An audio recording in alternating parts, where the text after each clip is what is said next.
Hello and welcome to the Expat Pod. My name is James, your host, and today I'm with Eunice, who's originally from Hong Kong but lives in Sweden, which is where we met playing paddle in a event that you and your boyfriend Kevin host Yep. for international. Yeah, so hi everyone, I'm Eunice and I'm from Hong Kong and I came to Sweden 1 month before the COVID happened. So it was like 2019 November, if I don't remember wrong. Yeah. And I came here actually because from the beginning, it's because I was just planning to visit my boyfriend because we were having a long distance since then. And after 3 months, because of the lockdown and everything, so then I actually decided to we need to have a living together in Sweden. So we started like a startup together. And after that is after 3 years, because then we have lockdown, so I couldn't go back to Hong Kong, so I have to stay here. So I have to find a way out of it, and yeah, that's kind of like my story. So I'm here with like a 10 kilo of luggage, and then yeah, it ends up to be kind of permanent because now I'm with my working visa and I'm kind of like settled. So yeah, this is my story. Wow, it's a great introduction. Well, I guess we'll get into section one more about how you got here and dig into those details a bit further.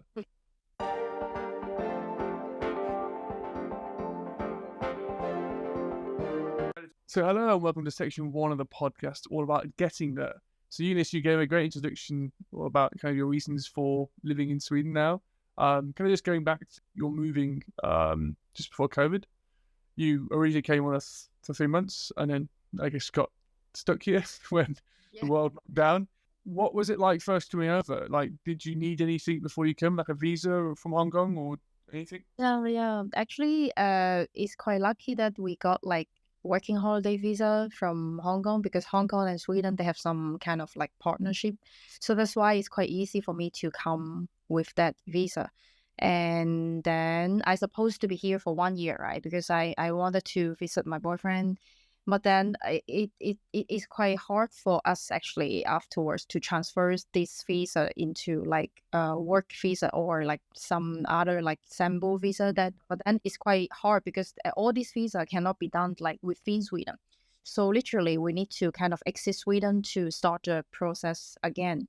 But then maybe it's not luckily, but just because of the COVID, then I had like a visa to stay in Sweden to do this application. So that's why I stayed in Sweden for 15 months in order to wait for like the process of the working visa. So then, afterward, I have to transfer this visa to, it's a little bit complicated. And I think after 15 months, I got like a notification from the Swedish migration agency, and then they gave me a letter that I need to exit Sweden in order to process the working visa. So then I left the country for 1 month. I came back with a work visa. So then it took me like I think 2.5 years in order to get into my first working visa actually. Wow, so that's a real roller coaster of It's a little bit complicated actually. yeah, but you say obviously without COVID that wouldn't have been an option for you, which is really quite interesting. Like something so Yeah. horrific happened to so many people, and it's obviously a huge crisis. But these little silver linings and moments. Yeah. But I met my girlfriend during COVID because she moved back home to be with her parents, and we happened to be within the same radius on a dating app. And that's how we met. Now, if there wasn't COVID, we probably never had met. Yeah. Similar thing, like those little like blossoms that have come out of COVID for all the tragedy that happened for those 2.5 years still now. There's some amazing things which happened, which just say your ability to change country and migrate. Yeah, exactly. I actually also didn't really think about this option before moving to Sweden because for me it's kind of like a sudden, right? I didn't really plan to come to Sweden. I only bring my 10 kilo luggage and I didn't plan to stay here for that long. So it's actually really, kind of like a surprise for me as well. So I think maybe something good happens, something bad happens. It's always like kind of balance, I think. And how did your parents or friends at home take it, or family back home take it when you said, "I'm not coming back. I'm Yeah, not going to stay exactly. here"? Yeah. The thing is that it's a little bit hard for me because I told my mom that I'm gonna come back like in 3 months because the thing is that I've been like traveling around like already like for like when I was in Hong Kong. So she kind of already get used to that. Oh, okay, you're going somewhere else. But then actually because of the COVID, I came back like not for 3 months and after 3 years because I just came back like last year since like they open up again. Wow. So it's tough. Yeah, I can imagine. And obviously the time difference as well. It's not just like not being able to see them, but it's like having to match when you can talk. Because I guess you're going to speak really early in the morning to yourself for them to be. Yeah, that's also really hard actually. It was really tough time, I think, the previous 3, 4 years. Have they come to visit you in Sweden? No, it's not possible because the thing is that they had like a quarantine, right? So it was like 21 days. It's impossible actually. Then they couldn't really like work and stuff like that. So it's not possible. Oh, so hopefully that will change in the future. And Yeah, I guess because you said you're going to visit your boyfriend, accommodation was kind of sorted. You were staying with him. yep. Actually, the thing is also kind of it's also kind of interesting because we didn't have the accommodation during that time because he actually was working and studying abroad, so he had no accommodation when he came back. But so we were like living together with his parents for the first few months actually It's a in the good house. way of getting close with your, with your partner's family. Yeah, And you no, survived, which is always good, and you're still together. So yeah, we still only together. means good things. But it was really like shock and yeah, everything is like is so spontaneous. So that's why it's really hard to really like sort it out like in a fast amount of time. So yeah, but we were trying to fix it like maybe time by time. Wonderful. Was there anything else I guess because it all happened so sudden for you to get to Sweden, you didn't really think about the whole getting there because it just happened. So Yeah. there's nothing really I need to ask you anymore about it. I don't think because it's more probably get on to section 2 about being there because most things that people will think about beforehand is what you had to live through. Yeah, exactly. So it's yeah. Actually, now that I think about it, I'm not sure if I would do it again if I will go back like that period of time. But You can always take a 23-kilogram bag, no matter where you.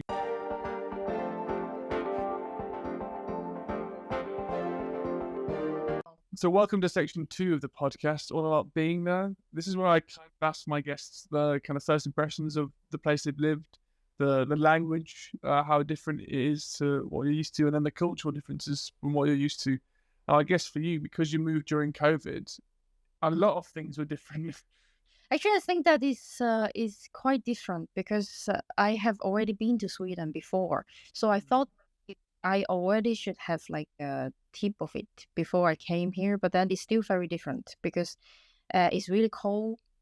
I mean, the weather always like a problem because we're still talking about the weather every time when I met someone new. You know, we're still talking about it's good weather or bad weather.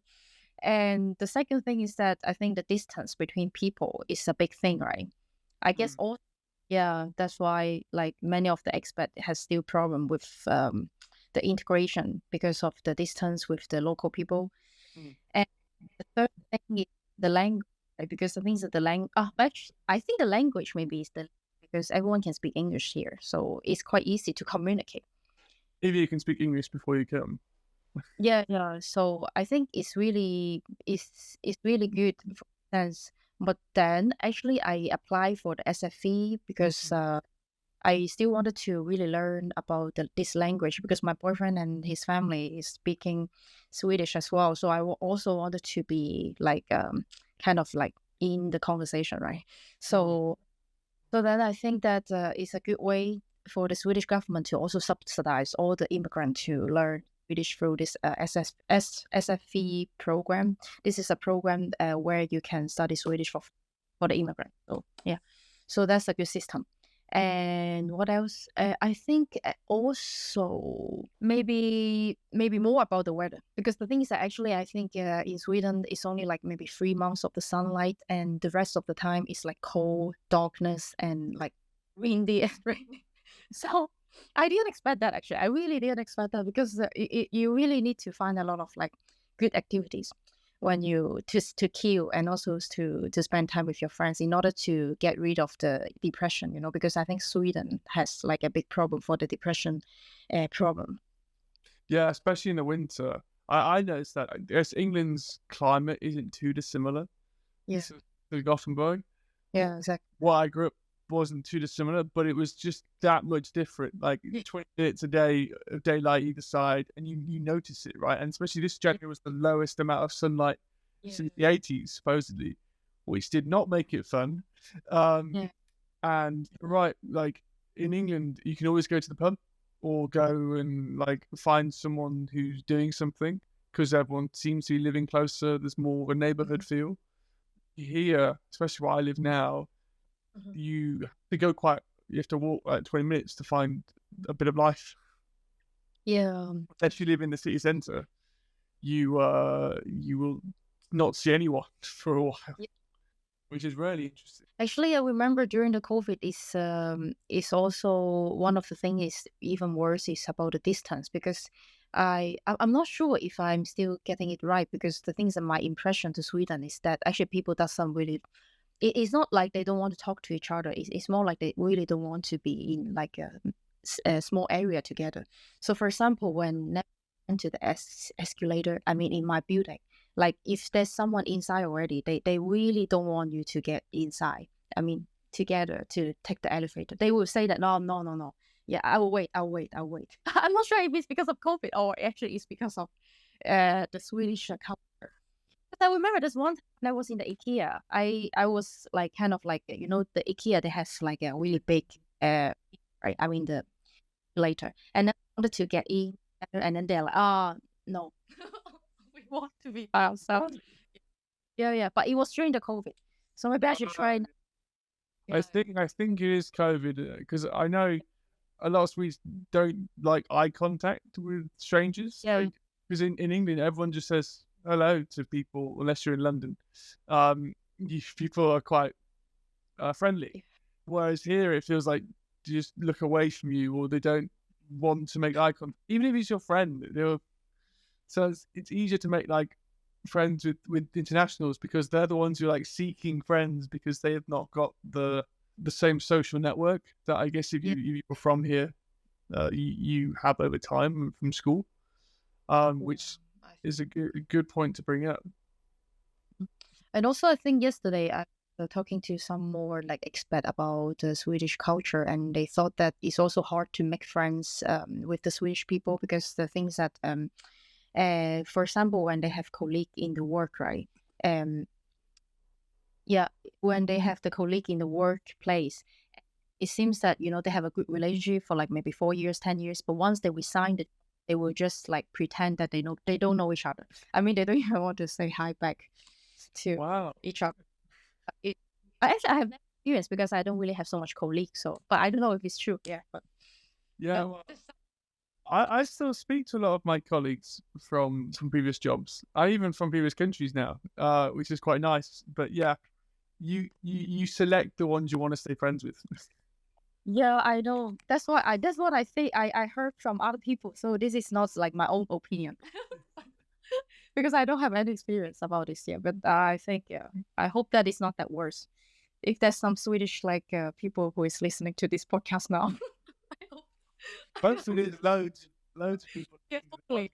So okay, so you've moved now. Obviously, COVID was difficult, but did you know hearing stories of what it was like back home, like the differences between living in because Sweden was obviously quite liberal with their approach to COVID and not really having lockdowns and trying to go for herd immunity. Yeah, I think during COVID, Sweden is a really nice place to stay with because I heard that I mean, where I live in Hong Kong, people were really scared. They were still having the mask. I think still now because they just removed the law of people has to wear the mask compulsory, like maybe 2-3 months, I think.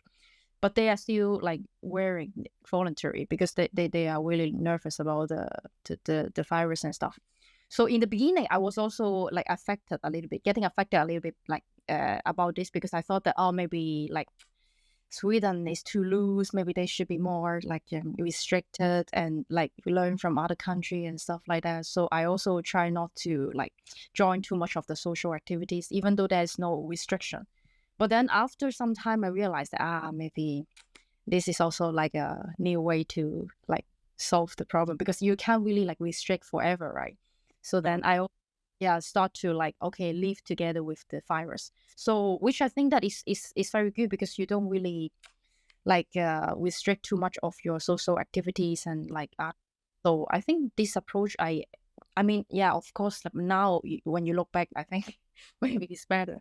But during that time, it's really hard to say who is right and who is wrong. Yeah, I guess it's like anything, you got to choose a direction and stick with it. I found when I came to Sweden the first time for work, it was August 2021, and in England there was lockdowns and you had to wear a mask in shops, so it was still quite serious and still quite a few like deaths. You have to do tests to fly and everything else, and there was after Brexit. So when I arrived, they were like, "Are you allowed here?" And I'm like, "Yeah, it's for work." And are you need a work permit? I said, "I don't, because I need a work permit." You're a tourist. I said, "No, because tourists aren't allowed in Sweden because of COVID. I'm here for work."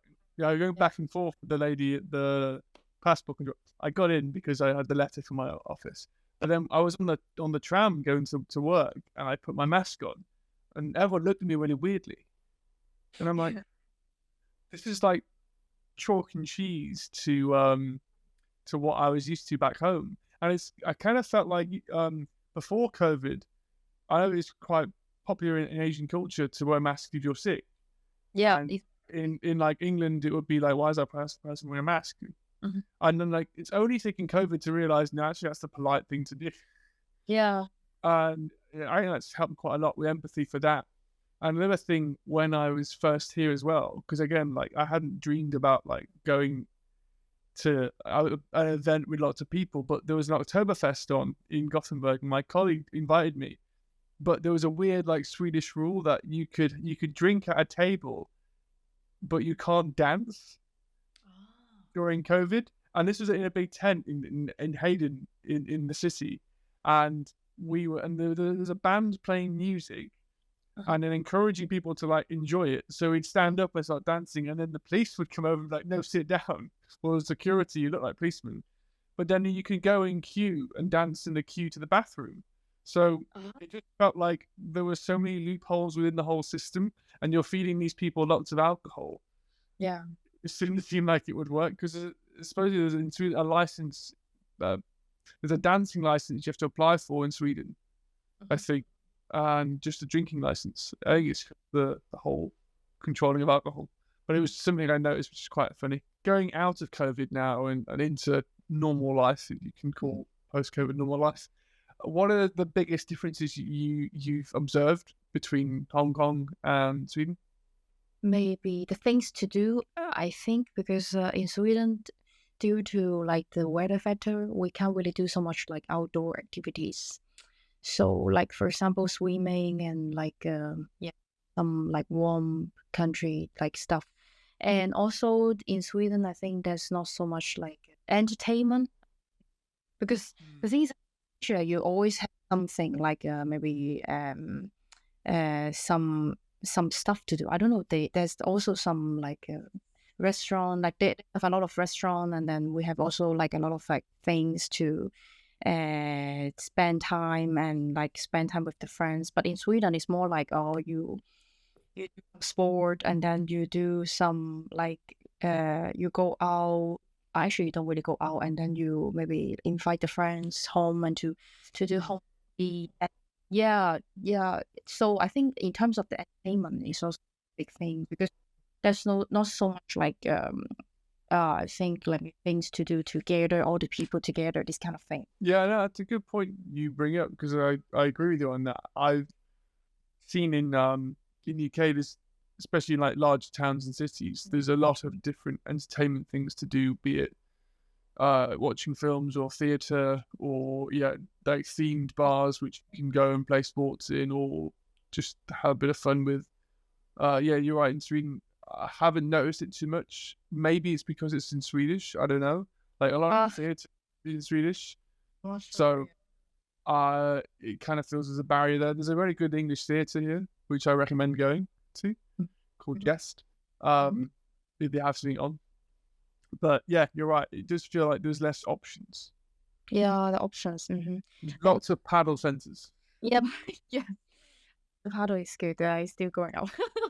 But other than that, I think maybe this is like one part that is missing. I think maybe the nightlife, right? Because it's not city life, or maybe I've never lived in Stockholm. Maybe Stockholm is better actually.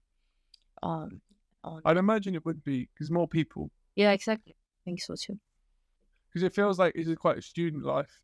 Mhm. You go to like Österlandsgatan, or the near Yantorget, where all the student bars are. There's a lot of life there, but it's not okay. That's fine. But you go in London or you go to in Liverpool, where I'm from. There's student part, and then there's the kind of young professionals part where it's a bit more civilized. Yeah, You get very nice cocktails and things, and it's that kind of ambiance. yeah. I think maybe all in all, like Gothenburg is more like calm and quiet, and yeah. I think this kind of style. I think It's good if you have a boat. I've understood. yeah. They always have a phrase in Swedish like lugn and ro. So I really feel like in Sweden it's like this. It's like calm and nature. Yeah, this kind of life. Go to the lake and just lie down in the sun. Yeah, not always because because weather perfect. Yeah, maybe in spring. Today is a perfect day for it. Yeah, today is perfect actually. Yeah, I think from this month onward we still have like 3-4 months left. I'm looking forward to that. Yeah. And then I guess the last thing is what it's like to work in Sweden. Now you said you kind of work for yourself. Yeah. Of your own startup with your boyfriend. What is that like? What's the kind of working world like in Sweden compared to home? But I think it's quite hard to compare because it's in Hong Kong I work for someone else, right? But in here work together with friends, so we have a lot of flexibility.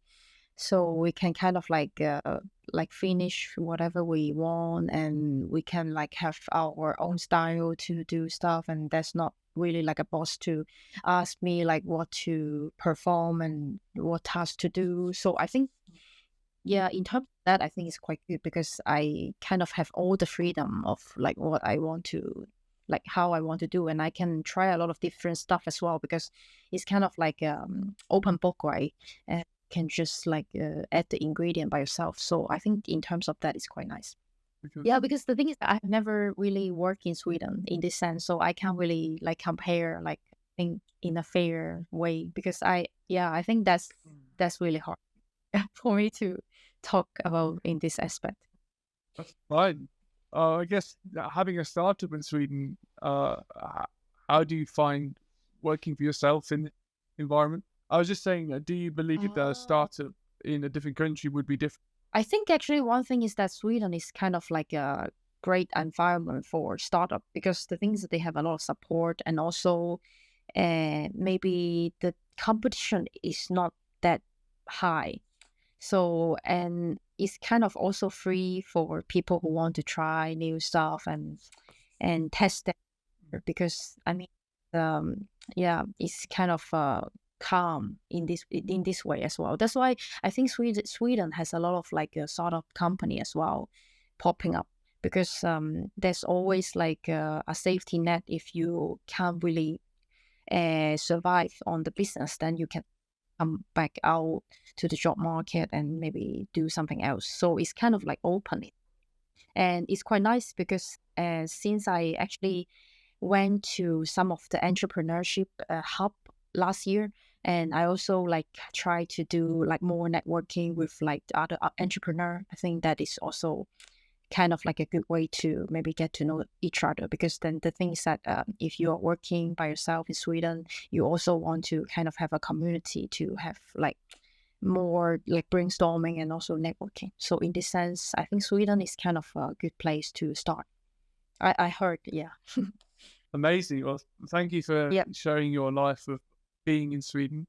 We'll go on to section 3 of a review.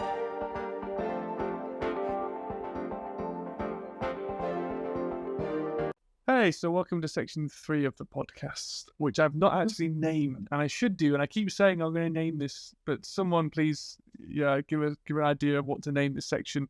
But it's basically just a review of your time, in the places you've lived.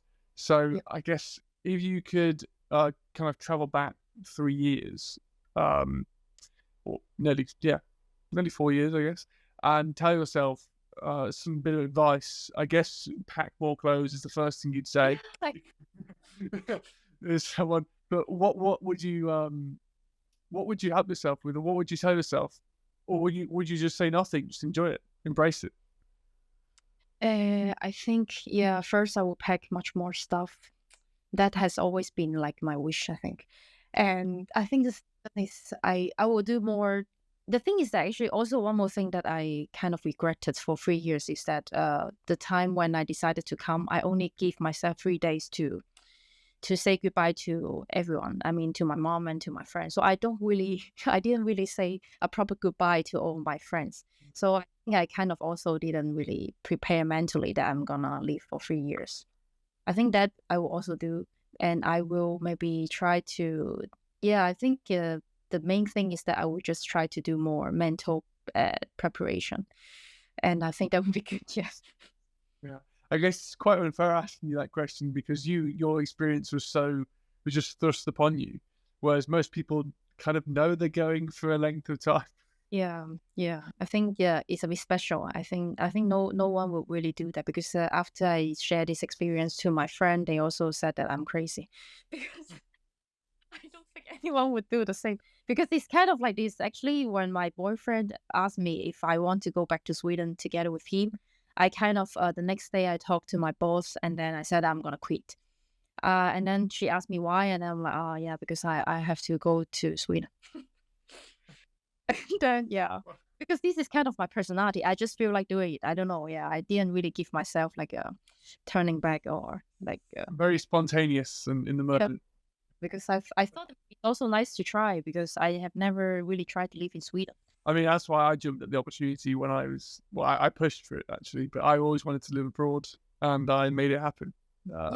And similar to you, it's like, why not? Yeah, I think that's the most important thing actually, because otherwise you can't really move. You need to take. You can't just say, but maybe I take too much action. Actually, I need to think more next time. Yeah. Yeah, but at least it's not boring. I don't think my life is boring. It's too exciting. So. Yeah. Yeah. But actually, the thing is, actually, one more thing that maybe I also want to share is that I think that is a little bit, it's kind of also like a tough decision, right? So I didn't really do enough mental preparation because I was too spontaneous, right? But actually, usually it's working. But this time it's a little bit special with the COVID because I didn't expect it to be like this big. So actually, after 1 month, I arrived to Sweden and it's lockdown and everything, and I actually run into like a depression. I think for kind of 1 year because I don't know. It is really hard already in Sweden, but with the COVID, it's like impossible to really meet so much people, right? So after that year, I really experienced like different side of myself. I need to re-understand like who am I and this kind of thing. And I also was like fighting a lot with my boyfriend during the time. And this thing I have never experienced, and I think that maybe this is also one of the factors that I need to reconsider, because the thing is that when you move abroad to someone, right? And but the thing is that maybe you don't talk about my experience. If you just in general move abroad, maybe for someone or for like something, you always need to maybe take this into consideration that maybe you are gonna get into a fight because you're gonna meet each other like for too long and you will have like some conflict. So I think this is also one thing. So that's why I think it's very tough for me during that period, because I think the social need is lacking for myself, because I used to be very active, do a lot of stuff, and then it's kind of like empty for 1 year for in my life. Of course, we actually have our startup, right? I still have some work that I can perform, but during that but that lack of the friendship and kind of like social need is really like making me like feel very empty. So afterward, that's why I also met James through the group that I created. Like it's like the record sport group. I think that is a very good initiative because there's also one problem in Sweden is that it's not so much like thing to participate and join. So I actually spent for like another 3 months to search for activities that I can join. Maybe like go back to the community again. But then I couldn't really find so much because the thing is that I was also very into like sport and this kind of like activities, right? But it's not so much people who is hosting. That's why I was thinking that maybe I should create one. Yeah, because I joined the beach volleyball club, the centre, thinking, oh, it's perfect. I'll be able to find people to play with. Yeah. No, it's really hard to find like just a random group to play with in beach volleyball. It doesn't. It feels like the community exists, but it's already closed, Yeah. and it's really hard to. I play with work, but like I wanted to join a league or find a playing partner or something and start doing the tournaments, but there's a huge barrier to entry for that. I managed to join an indoor volleyball team, which is good, which has helped me a lot to meet people. But the beach volleyball is, and then just sport in Sweden feels it's very expensive, and everyone seems to have already the groups. Yeah. So I'm quite fortunate that you made the racket sport kind of Facebook group, and that was completely open to anyone who wants to join. And the way which we played wasn't like thick matches; it was more fluid, and you just keep changing partners, and that made it a lot more fun and a great way to meet people for sure. Yeah, because that was also one of the kind of idea that how to really like make the people to be together. Because I think that I experienced myself that these 3 years was not super easy. I think it would have been much more easy if like all the people that have similar background can like kind of be together and share like each other's like trouble or like share some of the like experience somehow because then it help each other out, right? So I think that would be like a kind of much better thing. So that's why I was also important to have like this kind of platform for people to also like find the people that is similar with the similar experience and maybe you have someone to talk and connect. Yeah, that's why I think it's also good to have this kind of channel to reach out to people, I think. And what advice would you give someone who's moving from Hong Kong anywhere in the world? I think actually the things that I think one thing that is very important is that you need to have kind of like a purpose why you are doing this. This is the main thing to kind of like continue because I have heard a lot of story that many people after they move abroad, it's not just to Sweden, maybe everywhere in the world, they just maybe have like a heavy mental issue. Is because maybe if you just simply go abroad with no reason or maybe moving abroad for your boyfriend or for your partner, then it's really hard because then maybe eventually you gonna blame each other. Like, why am I here? I was having a good life in Hong Kong or like my home country. So I think one big thing is that you need to have a purpose of you want to go out because you want to explore the world. You want to go out because you want to get the job. You want to be global. You need to have that reason for you. And then the second is that you need to try your best to socialize. I mean, it doesn't matter like how much friend you have in the home country. I mean, you go to the new country, you need to adapt to the new culture. You need to adapt to this is the new person. So I think these two things is important. And then the last thing is to prepare mentally. But actually, you don't really need to prepare so much. I mean, if you, I think you just need to find a purpose and then try to maybe leave the best out of it because then it's gonna be the best experience. Because I still believe that like all the abroad experience is gonna be eventually a life-changing one. Because then, I mean, because the thing is that every time when we are like learning and doing something different, it's already like a big step, to grow as a personal development. So I think it's good already to move this step actually. Oh, definitely. I think because I'll probably end up going back to England at some point, and from this experience, I've been able to kind of get an empathy for other people who aren't living in their home country. because of how I felt being so far from home and being far from my girlfriend, who's also in another country, and understanding like what people are going through. Because if you only live where you always lived, you don't really have the appreciation of the struggle that people are having. And I think go and live abroad, go and try it, go and explore everywhere, because you'll grow as a person. You'll experience what it's like to be an immigrant somewhere, and then hopefully then you will treat everyone with as much respect as they deserve, because you've been there and you've understood it. Maybe not the same magnitude, but you have a bit of empathy, as you said, with like not knowing the social side of it. My colleague has just kind of moved to Sweden following what I did. And one of the first things I said was, if ever you're feeling lonely or feeling like a bit down, just give me a call and we'll do something, because I've been there and I know it's not a great place to be in, especially if you're alone. So yeah, it's a wonderful thing to have. Yeah, exactly. I think it's really good that I still believe that it's really good that people is trying to like move around, because I think that the reason why we have this kind of war and this kind of like a problem in the world that we are facing right now is because we don't really understand each other enough.